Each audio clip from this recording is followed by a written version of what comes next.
हाय hello नमस्कार, welcome back to my channel. कसे आहात सगळे? आय होप तुम्ही खूप छान मस्त आणि मजेत असाल. गरमी आता प्रचंड वाढलेली आहे. म्हणजे किचनमध्ये पण आता काम करणं एवढं अवघड होत चाललं आहे ना की सकाळी लवकर जे आहे ते मी आता स्वयंपाक आवरून घेते आणि त्यानंतर जे आहे ते निवांत मग फॅन खाली जाऊन बसते. आता सगळीकडेच गरमी वाढलेली असेल, इकडे पण जे आहे ते गरमी बऱ्यापैकी जाणवती. आता घरामध्ये थोडीफार जाणवायला लागलेली आहे. बाहेर तर गरमी असतेच, बाहेर ते पडायची इच्छा होत नाही. गावाकडे पण जे आहे ते बऱ्यापैकी गरमी जाणवत आहे आता.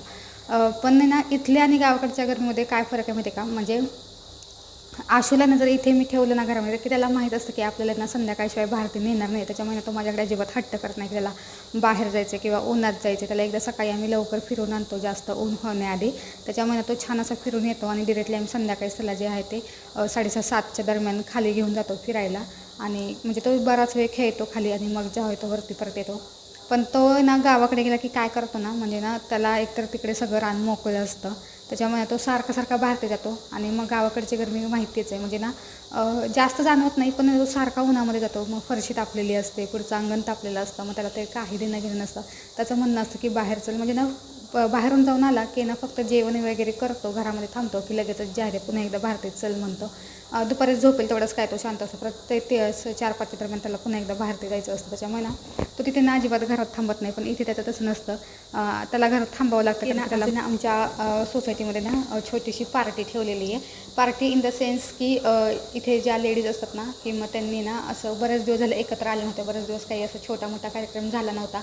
आणि आत्ता जो डिरेक्टली वुमन्स डेचा कार्यक्रम झाला होता त्याच्यानंतर मध्ये आधी अजिबात काही असा कार्यक्रम झाला नाही. त्याच्यामुळे असं सगळ्यांनी ठरवलं की आपण छोटीशी जी आहे ते पार्टी करूयात खाण्याची वगैरे. तर आता मस्तपैकी खाण्याचा बेत ठरलेला आहे. म्हणजे ना चूल वगैरे सगळं खाली अवेलेबल आहे गार्डनमध्ये. तर त्यांचा आता असा मेनू ठरलेला आहे की मस्तपैकी पिठलं आणि मसाले भात जो होता चुलीवर ते करायचा आणि आपापल्या घरून जे आहे ते चपाती भाकरी जे काही कोणी खात असेल ते ना घेऊन यायचं. तर 12 वाजताचं जे आहे ते टायमिंग आहे. प्रिपरेशनसाठी आधी बोलावलेलं आहे, म्हणजे ऑफकोर्स ज्यांची जायची इच्छा आहे प्रिपरेशनला, ज्यांची म्हणजे लहान मुलं नाही आहे तर त्या जाऊ शकतात. पण आता आशूमुळे मला काही जाता येणार नाही आहे, त्याच्यामुळे थोडा वेळ मी आधी जे आहे ते चालली जाईल आणि मग मस्तपैकी जे आहे ते आम्ही छोटीशी जी आहे ते पार्टी करू.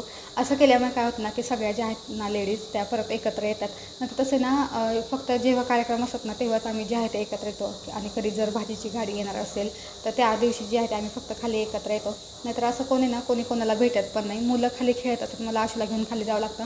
पण ज्यांची लहान मुलं आहेत त्याच फक्त ज्या लेडीज आहेत त्या खाली येतात. त्याच्यामुळे त्यांच्याशी जे काही आहे ते बोलणं होतं. पण सगळ्याच लेडीजशी बोलणं होतं असं नाही. त्यामुळे आता असं ठरवलं की आता बरेच दिवस जे आहे ते कार्यक्रम झाला नव्हता सोसायटीमध्ये, तर म्हटलं की आज छोटंसं जे आहे ते असे पार्टी करूयात.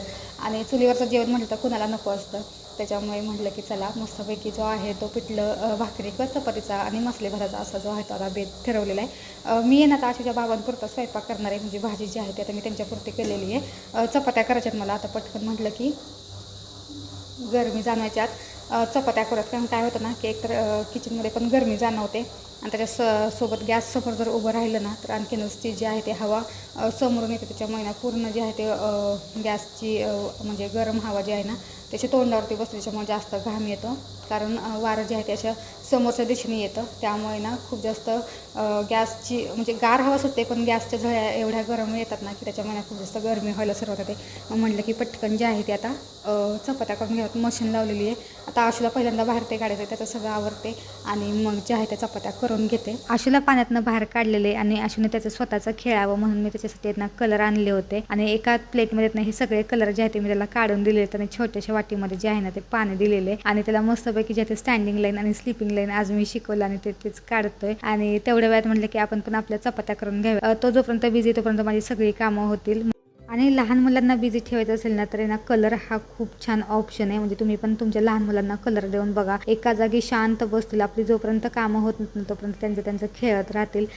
छान माझं सगळं आवरलेलं आहे आणि लगेचच जे आहे ते खाली पण आलं होतं. तरी अजून इथं आल्यानंतर ना मसाले भात अजून तयार व्हायचा होता. म्हटलं की चला तेवढ्या वेळात आपण एक फेरफटका मारून घेऊयात. आणि ही ना अशी छोटीशी जी आहे ती चूल केली होती.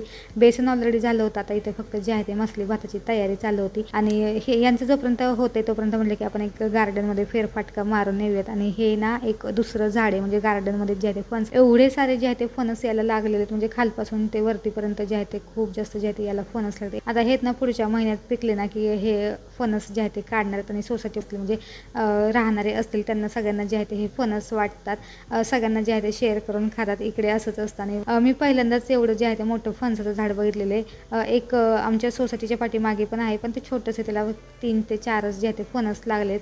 आणि आज तर मला अननसाचं पण झाड दिसलं, म्हणजे मी ना इकडच्या गार्डनमध्ये कधी जास्त येत नाही आणि आज मी पहिल्यांदाच आले आणि इथे मला अननस पण दिसलेत.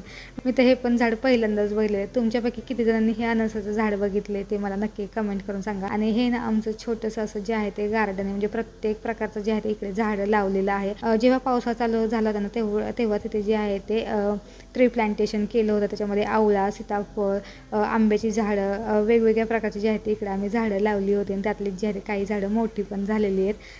सगळं रेडी झाल्यानंतर मस्तपैकी झाडाच्या सावलीमध्ये जेवायला बसलो. छान असं जेवण केलं, त्यानंतर थंडगार मठ्ठा पण पिला आणि घरी जाऊन निवांत अशी जे आहे ते झोप काढली होती. संध्याकाळच्या वेळेला आशूला ना खाली घेऊन आले होते. आणि बघा, आशूकडे स्वतःची सायकल आहे, पण त्याला ना स्वतःची सायकल अजिबात चालूच नाही. त्याच्यापेक्षा जी मोठी सायकल आहे ना त्याला ते चालवायची असते. आणि मला म्हणतो की ही सायकल जी आहे ते मला शिकव. बघा ना, म्हणजे ना आपल्याकडे जे असेल ते त्यात आपण समाधान नसतो, दुसऱ्यांच्या गोष्टी बघून मग आपल्याला समाधान मिळतं. चला, आजचा हा छोटासा व्हिडिओ जो आहे तो मी इथेच संपवते. आय होप तुम्हाला हा व्हिडिओ आवडला असेल तर नक्की लाईक करा, शेअर करा, कमेंट्स करा. भेटूयात पुढच्या व्हिडिओमध्ये. तोपर्यंत बाय.